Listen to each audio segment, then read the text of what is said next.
Okay, we were talking about the transition to the land of make-believe via the trolley. There was a point where the trolley was sort of on its own, and you installed a switch. Why was that? I wanted to show the children. Oh, early on, I forgot to mention, early on I used to use a telescope, and I'd go like this, and then the telescope would then dissolve into make-believe. I just remembered that. That's a long time ago. But I wanted the children to see that everything in reality was real. So I showed them underneath the switch that makes the trolley work. Of course, once it goes to make-believe, then anything can happen. I mean, King Friday can come down in a parachute as he did last week. Okay, and let's talk a little about the land of make-believe within the show, how it works with what you've been talking about in the beginning of the show. Yes, I really feel that the opening reality of the program, we deal with the stuff that dreams are made of. And then in the neighborhood of make-believe, we deal with it as if it were a dream. And then when it comes back to me, we deal with a simple interpretation of the dream. That sounds very analytical, and it probably doesn't show at all, and that's fine. I hope it doesn't. But that's at least when I'm writing the script, that's what I think about. And that anything can happen in make-believe, and we can talk about anything in reality. Margaret used to say, whatever is mentionable is manageable.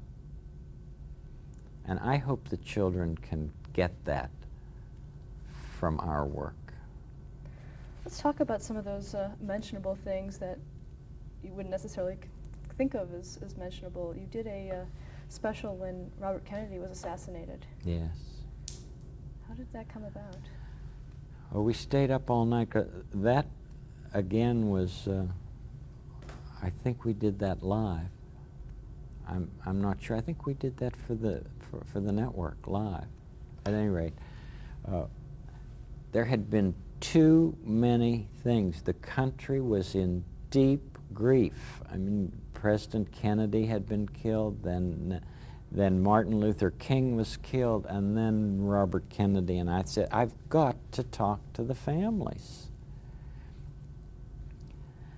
And so, as I remember, the theme of that program was my saying to the parents, the best thing you can do is to include your children in your own ways of dealing with grief. Because your children will know anyway, without your saying anything, how you're feeling. So please, if it's going to church or a synagogue, or if it's going for a walk along a stream, whatever your way of dealing with grief is, please include your children. That was the main plea. And a lot of people felt that was helpful. You know, to actually say, here we are, you know, we're a country in grief. Now, we can, as a community, work through it. And you did something very similar in the 80s with Ronald Reagan and the Pope and John Lennon after they faced assassination attempts, and in Lennon's case was killed. You went on and did a similar program? I forgot that. Yeah.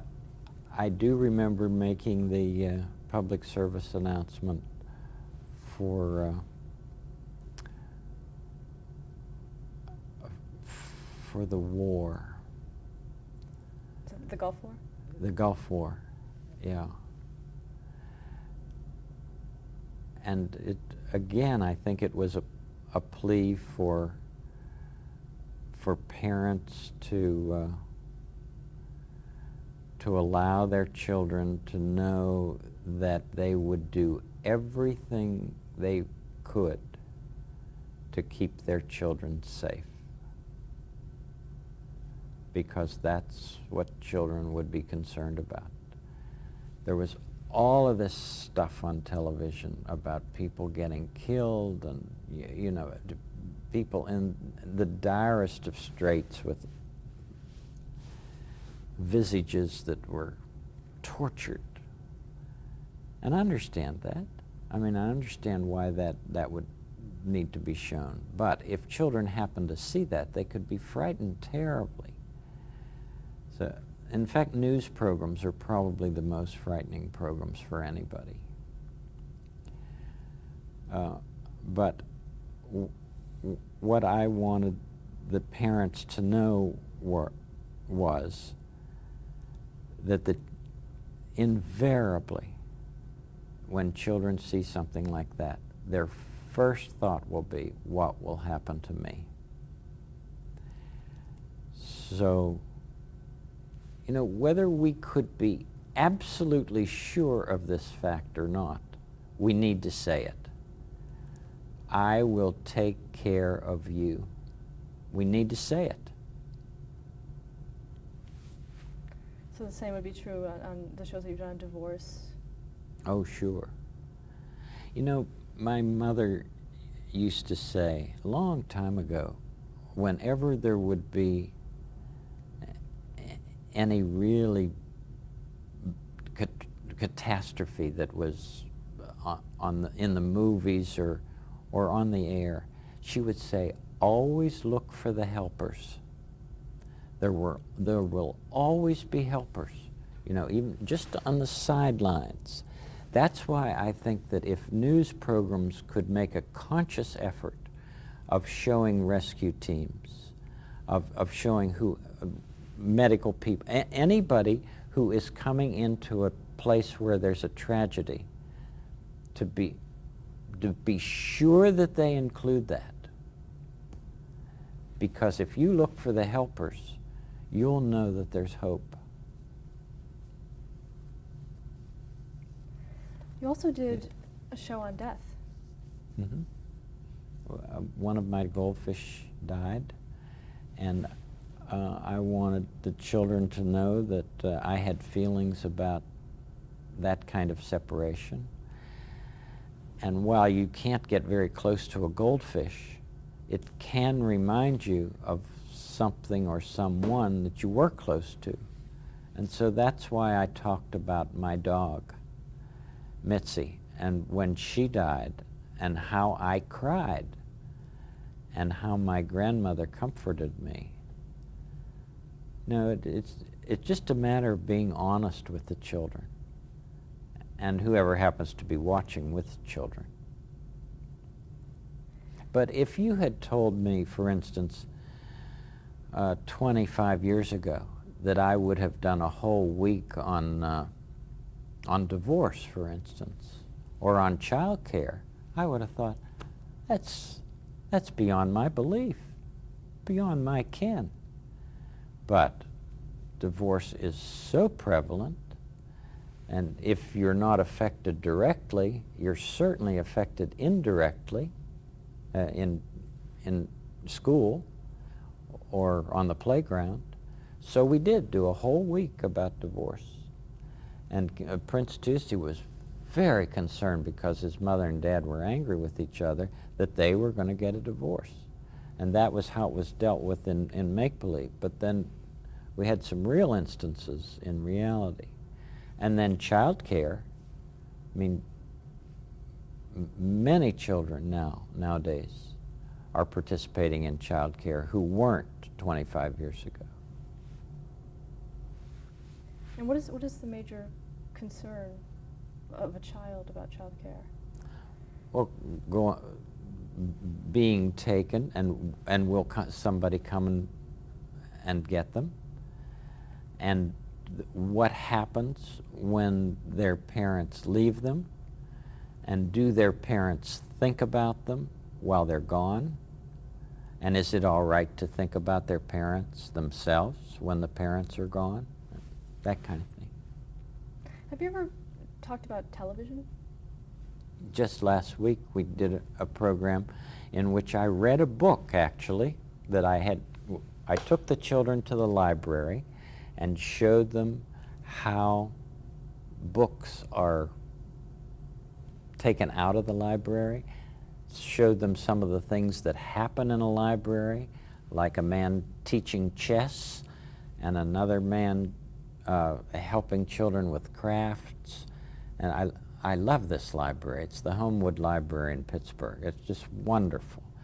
At any rate, they could see that I love the library. But the book that was involved in that program was called The Day the TV Broke. And it's this whole book, a picture book, about what happens when the TV breaks and the little boy is very glum, nothing to do. Well, of course, what happens is that he finds all of these things to do. His father carts the TV set away, brings it back at the end of the week, and the kid is too busy with other things to even look at it right away. Wonderful theme, you know. In fact, our grandsons, we have 2 grandsons, and they're at this summer place where there is no television. This is a house that we've had for 40 years, and I said, there's one thing that we must never have in the house, and that's television. And so they're there, and ordinarily they watched a lot of television at home. I heard from their mother that they're not missing it at all. You know, they're doing lots of other things. And that's a great lesson for us. We don't have to have this sound and picture 24 hours a day. If I could just get people, you know, just turn off the neighborhood, turn off whatever's there, and play. You know, use this, the best of all. You've done a number of shows on demystifying television, even your show. Sure. I said to the cameras, please pull back and show that this is a set. And I walk right off the porch and off into the studio and show the little model. And people like that. People like,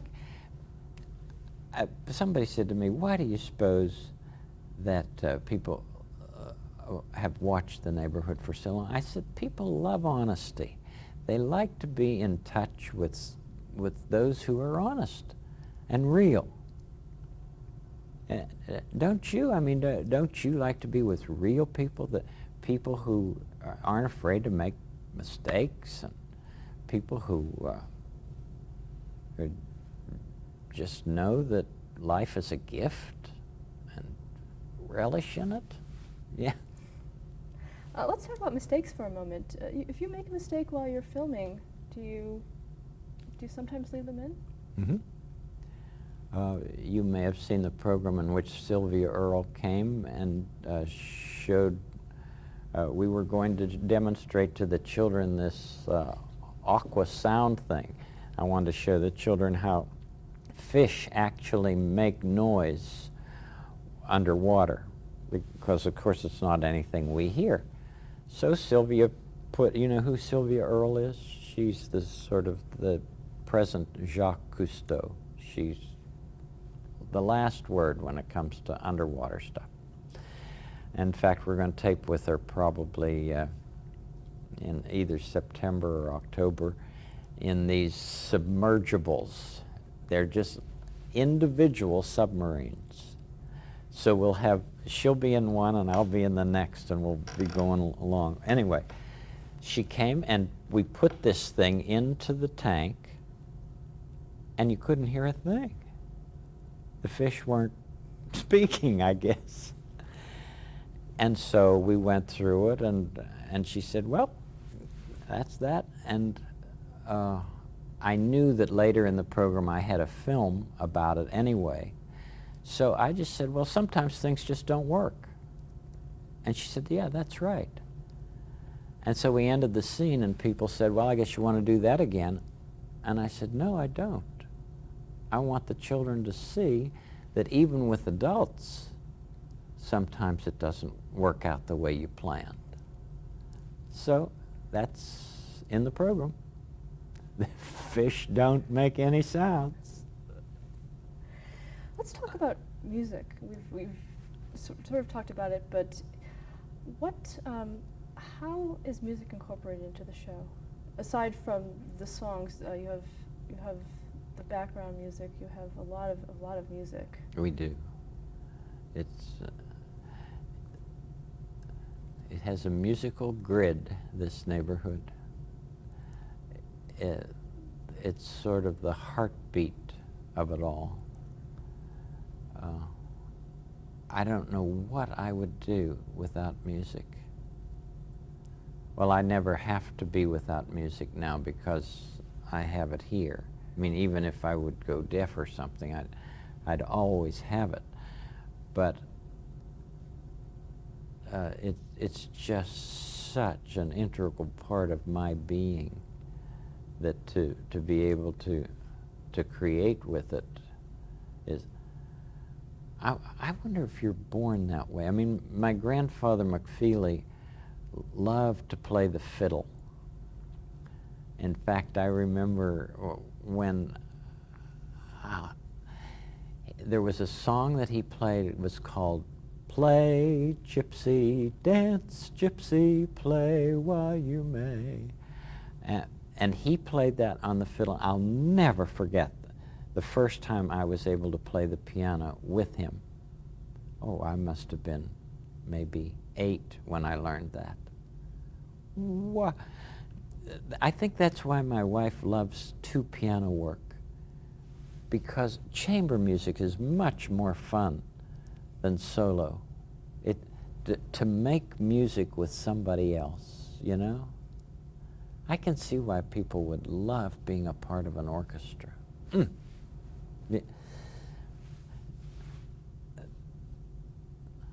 Yo-Yo Ma and Van Cliburn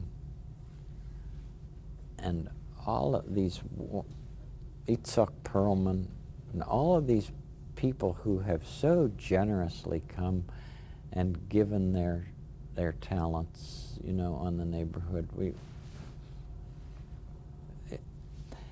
It delights me to be able to offer that to children. And I hope they delight in receiving it. But I know a little boy in Chicago. He was 4 years old and he saw Yo-Yo for the first time on our program. And he said, I want to do that. Well, his parents thought, you know, that'll pass. The next week, I want a cello. So finally, he was so insistent about it that they got him some Suzuki lessons. His mother had to learn a little bit to help him practice. She's still playing. This was 6 or 7 years ago. She's still playing, and so is he. And that all happened because that child saw Yo-Yo loving what he was doing in front of him. What about the transitional music in the show? Now that's all done live, it's not recorded. Mm-hmm. Michael, or Johnny first, and now Michael, would pick up themes from the songs and elaborate on those themes. And as we go along the model of the neighborhood, there would be just enough music to get me from one place to another, and then in we go. I mean, when you think about it, the neighborhood is one great big composition, isn't it? And then, of course, when we do the operas, oh, what a good time we've had with them. I'll talk about them. Well, I was in school with John Reardon. He was at Rollins with us, and he later went to be part of the Metropolitan Opera Company. And he always enjoyed making up things with us. And so when we decided to, I just wanted to try the opera form. I mean, it's just, musical form. And so I said, Jack, would you consider taking a part in these little operas? Of course I would, he said. And so every time we'd do an opera, King Friday would say, Reardon, I would like you to make an opera. And so Reardon would come and always take a part in them. And Windstorm in Bubbleland, for instance, Joe Negri said to me, I've never played a mean person before. He was W.I. Norton Donovan, and that stands for wind, W-I-N-D. And he was the wind trying to blow the bubbles away from Bubbleland. He would, well, you can tell I like what we've done and what we do. And you started out, when you first started out, the shows really could stand by themselves, and now you've gone into a 5-show cycle on a theme, Mm-hmm. which is in a way variations on a theme, and very musical in that sense. Mm-hmm. Why did you decide to switch into the longer form like that? I think I just like the idea that that a story can be, almost every day could stand on its own, but there is a resolution to the story in make-believe by the end of the week. And I like the idea that people might read just a chapter one night and then a chapter the next night and think about it a while. And I like to say to the children after a particular episode, now what do you think will happen? And how would you make it happen? Because you can write your own make-believe. You don't even need to use the same places or the same characters. You can make up your own. It's just always encouraging the children to recognize their own uniqueness. There is only one person in the whole world like you. That's the greatest gift you can give anybody, is the gift of your honest self. You've had a lot of courses, and you've probably taught courses in writing. You can teach that as a mechanical kind of thing, but there's no way that you would ever want everybody to write the same material. What you would want the most is for each person to tell his or her own story. That's what I want. I want the children to recognize that they have an important story to tell because, one, it's unique. So when you film the 5 segments then for the Land of Make-Believe, do you film that at once or? Mm-hmm. All of the Neighborhood of Make-Believes are done before we do the interiors. First of all, we do the visits. We go to the ball machine factory or wherever we might go.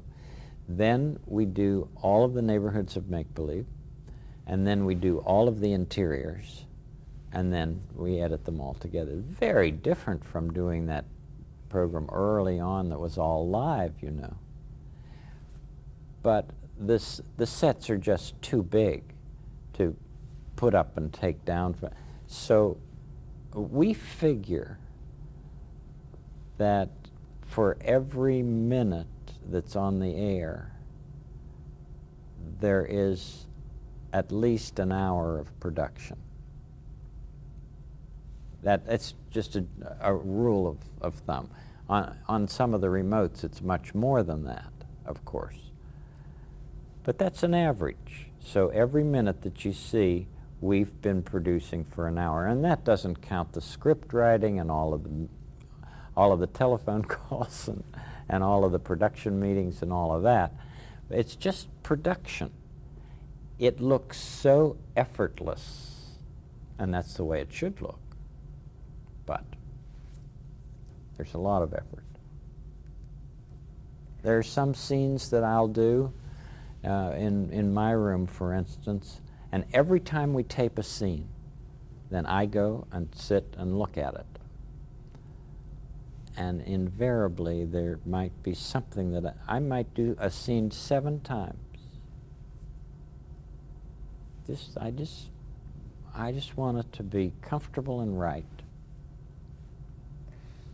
I was on a program one time in New York, and I was just a guest with somebody, and we looked at the scene that we had just taped, and I looked at it and I thought to myself, boy, is that awful. And the person who was in charge of the program said, that's fine, let's move on. And I thought, well, it wouldn't be like that back home. So I was just a guest. what would prompt you to do a retake? Is it the wording? What is the most important thing to you that would prompt that? I want something to be as clear as possible, unencumbered. And if, you know, there's sometimes that I feel that I'm clearer than others, and I just want to, I usually say to Margie, the producer, let me try that once more. And so we do.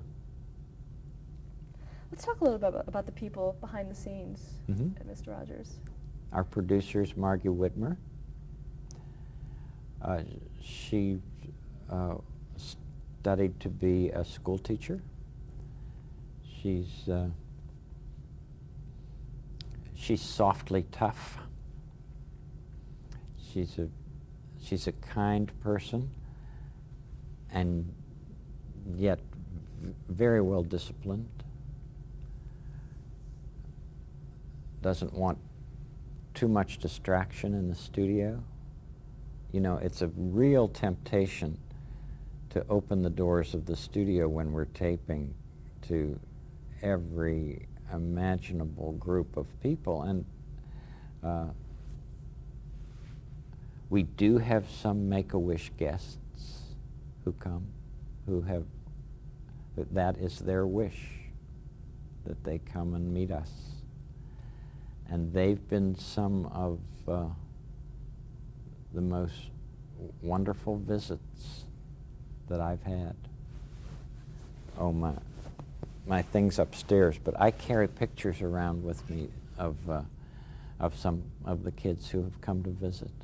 There's some kids who have been autistic, some kids who aren't able to speak at all, who are in wheelchairs, and many severely challenged children and their families. And that's a very important part of my day is meeting them. They bring something that